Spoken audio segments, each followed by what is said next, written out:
Saya cari babysitter baru tu untuk ganti awak lah.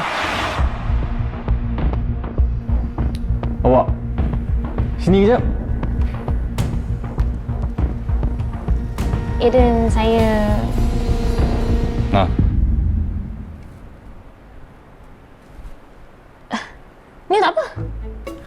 lepas ni, kalau awak nak hantar Aisyah pergi mana-mana, awak guna je kereta saya.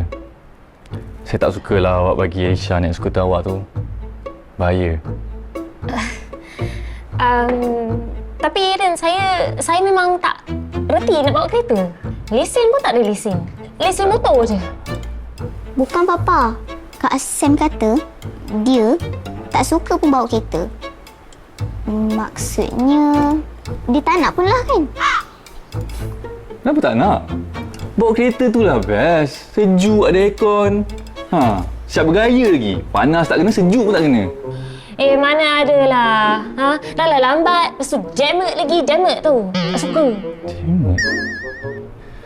Sam, saya nak awak belajar ambil lesen kereta. Pasal yuran semua tu tak apa. Saya sponsor. Tak payah. Nak sponsor bagai. Tak payah.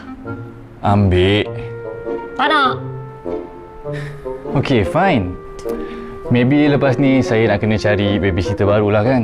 Yang reti drive. Setuju? Boleh juga. 2 babysitter ringan sikit kerja saya kan? Kan Aisyah? Saya cari babysitter baru tu untuk ganti awak lah. Alah Aiden, janganlah macam tu. Saya pun baru je start kerja. Gaji pertama pun tak rasa lagi tau. Tak apa, lama dah awak lah. Awak nak kerja dengan saya, ambil lesen.